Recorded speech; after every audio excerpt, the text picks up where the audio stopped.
I once smiled at a man who was pointing what looked like a gun at me and demanding my wallet. And that smile saved my life. Now, I'm going to tell you exactly how that happened today, but first, I need to tell you why it happened and why I was able to walk away on the basis of a simple smile. Because it wasn't courage and it wasn't quick thinking. It came from some training I underwent for a couple of years in a martial art you've probably never heard of, and it connects to a principle Bruce Lee wrote about in Striking Thoughts, a book I keep coming back to year after year, and I want to encourage you to read it as well. And this one quote and two other Bruce Lee gems that I'm going to share with you are going to help you think on your feet in a variety of contexts, from when you need to use your mind in a flash, to physical confrontations, to how to recover thoughts when you find yourself blanking out during conversations. And you know what? We'll also talk about recovering during musical performances when you make a mistake. So Lee wrote this quote as a kind of koan, I guess, and it's called "In Memory of a Once Fluid Man," and keep this idea of being a fluid person in mind. He writes, "A tombstone in memory of a man of fluidity, crammed and distorted by organized despair." It's a bit of a head scratcher if you don't pause to think about it, but I believe it's a warning, a tombstone inscription for anyone who lets rigidity crush their natural ability to move, to respond, and adapt. And every person who freezes under pressure is living out that problem, that inscription on the tombstone. In a meeting when you freeze, when you're on stage and you make a mistake, in a conversation that suddenly turns hostile, you freeze not because you lack information or intelligence. People freeze because something has crammed and distorted their natural capacity to respond. And that something, in almost every case, is ego, or it has something to do with your brain. And I have a scientific cure, or at least an explanation for it, coming up for you. So basically, when someone asks you a question and you don't know the answer, your mind doesn't just process the question, it simultaneously also processes, what will they think of me? Will I look incompetent? How do I maintain my status? And there's actually a part of the brain that is tracking your status all the time, and it has to do with serotonin. And so you might think, well, that doesn't happen to me. And, well, maybe, but the research would say otherwise. Anyway, these levels of parallel processing, they eat the very cognitive resources that you need for actual thinking. So if you want to be able to think on your feet, you've got to optimize your brain states. And also you've got to optimize how you think about your own brain, because that's very, very helpful as well. I think a lot of the psychoanalyst Jacques Lacan, and he explained part of why this happens.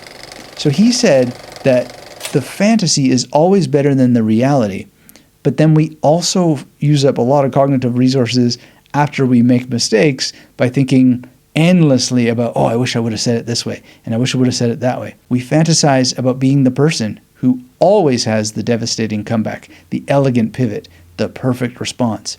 And that fantasy version is smoother than anything we could ever produce in real time, and then we would never get to be ourselves if we actually could go back and then say things the way that we fantasized would have been better if we'd done it that way in the first place. But then the reality is we actually don't know if it would have been better if we'd done it that way in the first place. And so our brains are constantly chewing up all of this energy. And then when we inevitably stumble in the actual moment, we don't just let it go. We experience the stumble, but also a painful collapse of what just happened to us, but also the fantasy selves that we've constructed over time. And so this gap between who we imagined we'd be and who we actually were, that it just becomes a series of injuries, and more painful than the stumble itself, because now the stumble becomes part of this, well, I could have done it this way, I could have done it that way, and it's just super draining. And on top of that, we're constantly comparing ourselves against others. So these minor slips that we might make in a presentation, they can feel catastrophic even when the audience barely notices. Now, in music, I'll never forget being on tour with The Outside, and one night after a concert, Tito, the drummer, came to me and he said, you made a couple of mistakes, a couple of wrong notes tonight. And, all of a sudden my ego is getting defensive. I didn't get defensive literally, but my brain is chewing up all these resources. Anyway, Tito told me something that I'll never forget. He said that it's not the mistaken notes that really matter. It's that you looked like you made a mistake, right? And this is a really important point because it is the case that a lot of people just simply won't notice most of the mistakes that we make. But if we look like we've made the mistake, then we're projecting something. And so the ego is now experiencing wounds that are much larger than the situation warrants. And then we're projecting our woundedness, and then we're perceiving the response of the woundedness, when actually if we were settled in ourselves and be able to just move on and not look like we made mistakes, then probably we would do a lot better. And I think this is part of what Bruce Lee is getting at. This is the organized despair that I think he's describing. You've organized your identity so tightly around appearing competent that the moment competence wavers, the whole structure of your psyche cracks. And then you get wound up in all of this fantasizing, and it's just madness. So what do you do about it? Well, there's a couple of things that you can do. And one thing that I would suggest is thinking about maybe not stoicism as such, but pursuing a particular stoic solution that works precisely because it reverses the problem that Lacan was talking about. So this was called Premeditatio malorum, I believe. And you deliberately imagine everything going wrong, going blank, stumbling over your own words, getting corrected in public. And, Tito corrected me privately, but, I've certainly been corrected in public, and you feel that shame. And, all of that stuff, you just imagine it in advance. You make it as bad as you possibly can in your brain, in your fantasy. And why this works is, Lacan's point is that the fantasy is always better than the reality, but premeditatio malorum flips the dynamic completely. You make your fantasy worse than the reality ever could be. So when the real moment arrives, it's going to be inevitably milder than what you imagined. So the fantasy has already collapsed your ego in your imagination, so it can't collapse any further. It can't crush it. It can't shatter it anymore. And if you really work on this, it's super powerful. And it gives your mind the space to actually respond when things do go awry, instead of managing your own image, because you've done some of that work in advance. So I've learned just how powerful this kind of ego reduction can be outside of a post office not that long ago. Someone with a grievance that I didn't fully understand and still don't started yelling at me right outside of the post office. He wasn't aware that he was being watched by cameras and all this sort of stuff, but his language was escalating. His physical body was getting closer and closer to all this threat, and my Systema training kicked in. Now, if you don't know what Systema is, it's a martial art built on breathing, relaxation, and fluid movement that you do pretty much on autopilot under stress. Now, unlike other martial arts that I'm aware of, there are no fixed forms in Systema. There's no katas. There's no rigid stances. When you are in the classroom or the practice room or the gym, there's no bowing. There's no ranks. There's no belts. Nothing like that. The entire program of Systema is built on simple principles, more than we can talk about today, but there's a kind of breathing that you do, a kind of relaxation that you build. You maintain your physical structure in particular ways, and you keep moving, and you basically do a kind of Bruce Lee, be water, my friend. And you train yourself by putting yourself under increasing levels of simulated stress, and you practice staying as soft as possible instead of tensing up in that stress. So it's the opposite of what your instincts tell you to do, which is exactly why Systema training works. So in this situation, outside the post office, like really getting in my face and yelling at me, without thinking about it, without deciding anything about it, my hands went up into a prayer position. And I just found myself saying, thank you, thank you, thank you. And everything that was coming at me was just thank you, thank you, thank you, over and over and over again as this person was barking at me. And the gesture put my hands pretty much high enough to block any incoming strike. And, I don't know what would have happened, but more importantly, I think it's the being thanked while you're attacking someone that was so psychologically dissonant that this dude's brain didn't know how to process it. His rhythm broke. His volume actually dropped. You could hear it. And I walked away unscathed. No ego trying to win, no clever strategy. I mean, yes, it may look clever or it might sound like I'm trying to sound clever by the way I'm describing it. But in that moment, I just did it. There was no thought at all because of the training in relaxation under threat. And to be clear, I didn't even really have a goal. I'm just watching. I was empty. And I was not engaged other than just thanking this person. Now, ego reduction is something I practice in many, many different ways, not just in Systema, but also through dedicated meditation, through processes I talk about in a book called The Victorious Mind. But you still need foundations to walk on. You still need an ego. And, you just got to try to develop ways that you can get your ego out of the way when it needs to get out of the way. And so why this is really, really important is not just in situations of physical threat or when you're performing music or when someone's criticizing you, etc. But sometimes we get into situations where you can't recall what you know. And there's a researcher named Amy Arnston. She's documented how stress shuts down the prefrontal cortex, the part responsible for working memory and reasoning. And when you find yourself under pressure, such as when you suddenly forget something so badly you surprise yourself that you could forget something like that, or when you act really, really poorly in a situation, instead of saying thank you, or whatever, like happened in front of the post office, your amygdala redirects resources towards the fight or flight response, right? So let's say in the case of you being surprised and shocked and maybe embarrassed by forgetting something, well, the information hasn't really disappeared from your brain.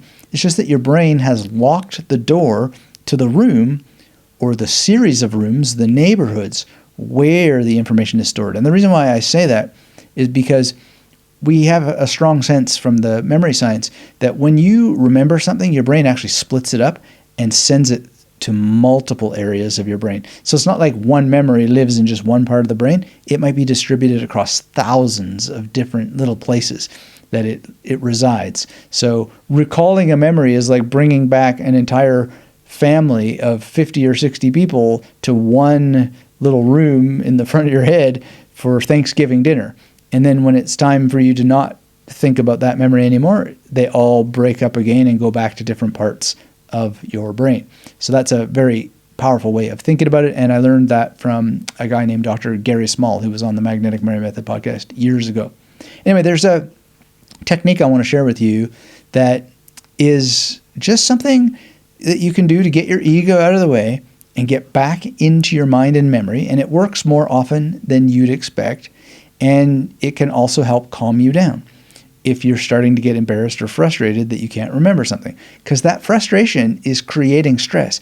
And we know that there's a thing called anxiety-induced memory loss or stress-induced memory loss. So we need strategies that we can use by thinking on our feet that are going to relax us and that are going to give us a shot at recalling what we're looking for without falling prey to frustration. So you could think of this as the alphabet retrieval technique. And it's going to make you into a more fluid being, to think back to Bruce Lee here, if you start to practice it. And it's very, very simple. So to use my own example, when I can't recall names or facts, I scan through the alphabet and I just go from A to Z. A, B, C, D, E, F, G, right? And when I hit a certain letter that is related to the information, then it starts to come back. And that's because the letter acts as a cue to unlock the rest of the word or the information that I'm looking for. So the other day I was thinking about some Shakespeare plays, performances that I really liked, and I was trying to think about James Earl Jones because there was a video I saw of him performing King Lear, and for a couple seconds, I couldn't remember what his name was. And I was thinking like Darth Vader. No, that's not right. He was the voice of Darth Vader, I think. Anyway, I went A, B, C, D, E, F, G. And by the time I got to J, it was like, there it is. And I'm pretty sure that's what his name was, wasn't it? James Earl Jones? In any case, this is a strategy that you can do. Now, it doesn't work all the time, but more often than not, in my experience, it will help as part of a process. And the reason why that it works is because your brain stores information in associative networks. And the first letter is often enough of a key to open the doorways on a whole bunch of rooms in that neighborhood of connected knowledge in your brain. Now, if you're like me, you're probably wondering, okay, so what do I do if the alphabet exercise doesn't work? Well, do perhaps something like the opposite. Stop trying to recall what it is that you've lost. Move on. Probably within 5 to 10 minutes after you run the alphabet and you let it go, just let it go, the answer that you're looking for often just races back into your mind because your subconscious just keeps working the retrieval request, so to speak, after your conscious mind is willing to let it go. Okay, so if you're getting value from today's tutorial and this discussion and combination of lived experience, wisdom from top performers, ancient mental tactics, and alphabetical science-backed tips, I would love for you to be part of this community. You see, the world needs more people who can actually perform under pressure, in conversations, speaking from the stage, even surviving better without a scratch in physical confrontations. I can share so much with you because I've lived these things across decades of performing music, card magic, martial arts, and university teaching in multiple countries.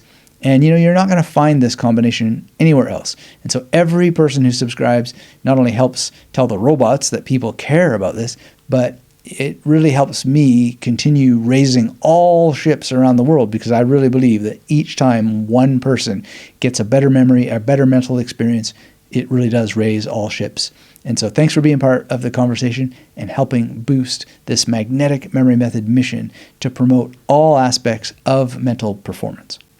Okay, I promised I was going to tell you the story about getting mugged in New York City, but first, here's something that takes the alphabetical principle in a completely different direction. And I just can't talk about alphabetical retrieval for thinking on your feet and retrieving lost thoughts without telling you about the memory wheel technique, because it's going to help you build thoughts on the fly.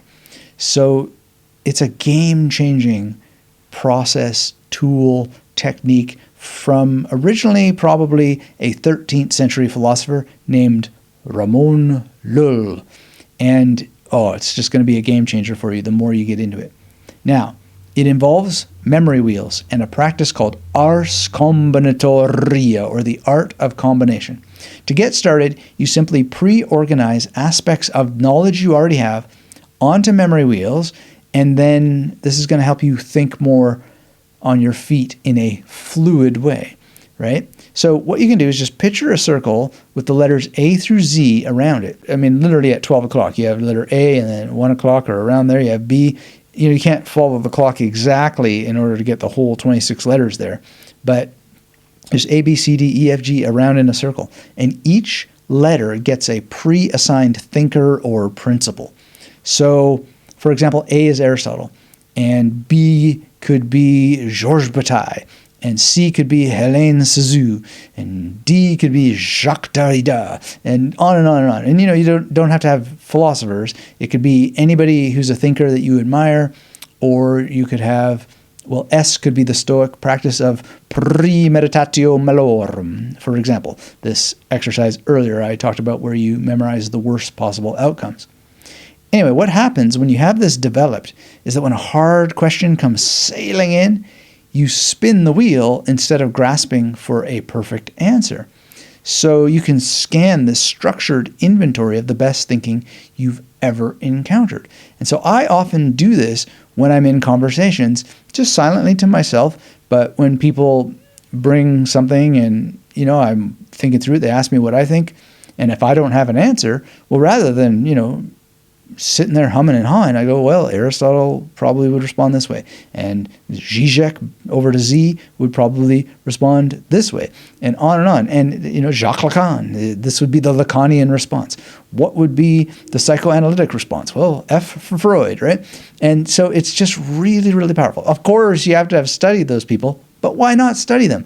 If you learn the Magnetic Mary Method and you join the Magnetic Mary Method Masterclass at some point, you'll be able to remember the key points and the granular details of all those philosophers, and then you'll have this rotational memory wheel that is just so powerful to use. I can't even begin to describe how useful memory wheels have been for me, and there's several different kinds of memory wheels, and just please spend some time learning how to use this technique. Now, Bruce Lee is another person I have on a memory wheel, and he wrote something that actually challenges everything I just described.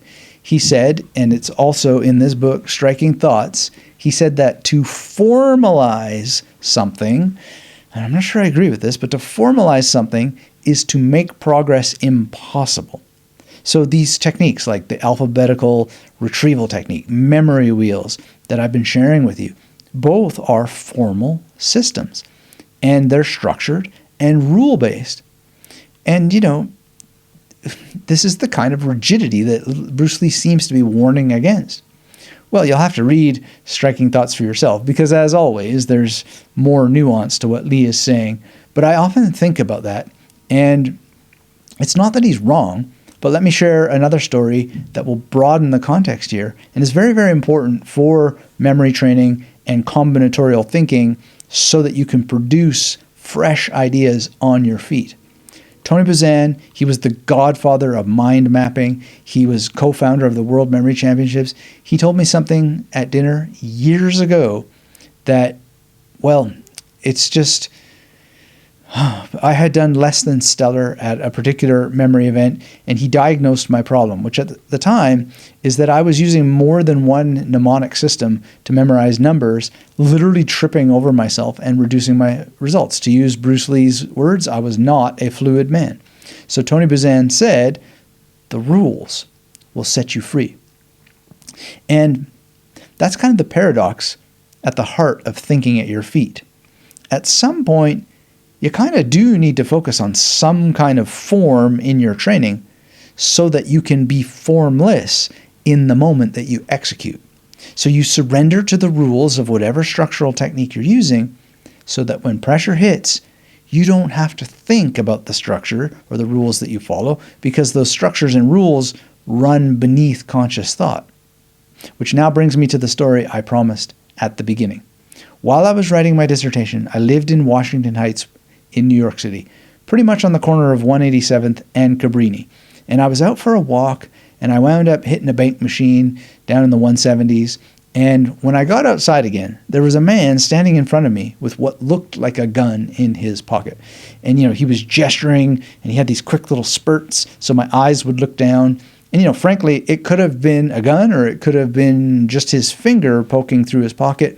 But either way, once he knew that I'd seen whatever he was pointing at me, he said, "Give me your wallet and all your money." And this is where the Systema training kicked in. Without willing it, my shoulders dropped, my body synced with my breath, and a smile crossed my face. I don't know what I looked like, but my expression unnerved the mugger. I'll never forget. It created this weird stress in him that should have been in my body. And after what felt like an eternity, he said, "Wipe that smile off your face or I will shoot you." And my smile just grew wider, and I even started to laugh. And when it felt like the right moment, I took one step kind of into his space, and then I angled to the left, and then took another step and another step, and his gaze is following me and tracks me as I move past him. And then when I was clear, I just found myself running, and then I was in a cleaning supplies store. I remember it was filled with mops, and then I was calling the police on an old Nokia cell phone. That's how long ago this was. Anyway, there was no escalation per se, no ego, just this trained body responding faster than thinking would have allowed. And I think this is what Bruce Lee was describing. It's fluidity. Now, there's one more Bruce Lee quote that I think about often, even if I don't follow the principle in my own life, The great thing about reading books is that you have a greater palette of different wisdom from which to draw, especially when you memorize that wisdom. But before I get to that quote, here's something exciting. If you found the memory wheel technique interesting and you're interested in more applications, ways that you can run the alphabet, not just forward, but backward and in different orders, soon I'll be teaching how to build your own memory wheels based around a series of exercises in my memory wheel live bootcamp. I'm even going to show you how a deck of cards, once you've memorized it, is like a memory wheel. And you're going to have a couple of different kinds of memory wheels developed in the bootcamp so you can start using them right away. And as we go deeper into the bootcamp, you're going to be able to perform some really incredible feats with your mind that are going to make you sharper and help you think on your feet better. So if you want to get notified, let me sweeten the deal by inviting you to grab another full training on how you can think better with a series of questions and thinking types that will help you ask even better questions and produce even better thoughts when you're under pressure. And this special resource is free. It's called Rapid Fire Thinker. So go to the link in the description or what you see on the screen, or just type in magneticmarymethod.com/RFT for Rapid Fire Thinker. And whether you come to the Memory Wheel Bootcamp or not, I think you're going to find this incredibly useful, Rapid Fire Thinker. And remember that the replays of my bootcamps are exclusive for the people who sign up for them. So if you want to be there, please make sure to be there. And if you want the replay, please make sure to at least register to be there. Okay, so back to Bruce Lee. I'd love to know actually what you think about this particular quote. He wrote that authority destroys intelligence. Now, he was talking about external authority, I believe, but the most dangerous authority isn't outside of you. It's your own ego and the authority it tries to lord over you, constantly issuing commands. Look smart, don't stumble, maintain your status, fight back, all that kind of stuff.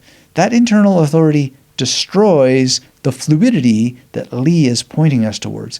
And when you reduce the ego's authority over your behavior, when you stop managing your self-image in the same moment that you're trying to perform, something opens up. The right response stops being something that you search for. When you're trained, the right response simply arrives. So if today's tutorial video fired you up, watch another video of mine about how there's a certain habit that separates self-taught geniuses from everyone else next, and it may build your ego a little bit, but now you have more ideas about how to tamp it back down. And after today's discussion of fluidity and preparation, you're going to see the habit in that video in a completely different light. So watch it immediately after you grab Rapid Fire Thinker. Thanks as always, and as I always like to say, until we have a chance to meet again, keep yourself magnetic.